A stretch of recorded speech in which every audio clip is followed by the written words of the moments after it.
In the last chapter, I talked about being afraid to self-publish, but what that really meant was that I was afraid to step out on faith.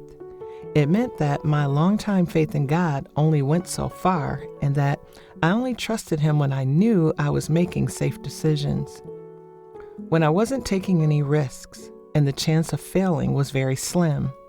My faith was lukewarm at best, and this is the reason that many of us struggle as much as we do.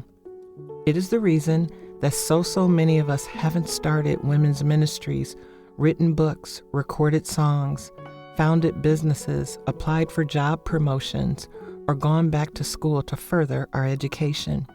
We haven't done any of the above because, well, we're scared to death. We're frightened out of our minds because we believe that if we do any of what we want to do, we will fail miserably.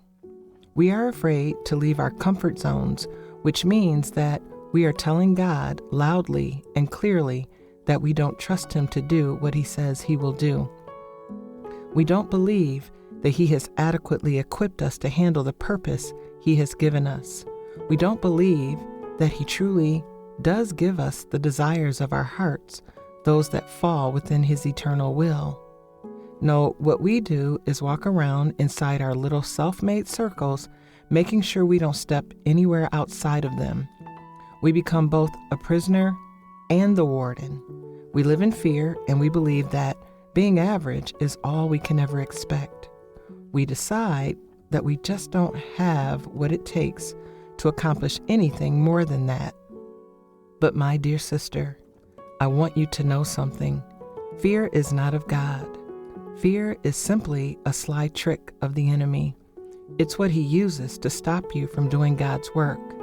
He tells you what you can't do, why you can't do it, and that if you attempt to do it anyway, you'll be making the biggest mistake of your life. He will even send naysayers your way. You know, those people who don't mind telling you every reason in the world why your vision or idea won't work. The enemy will also use the spirit of procrastination to stifle you even further. Because what I've learned is that once we begin procrastinating, it gives the enemy a lot more time to make his case.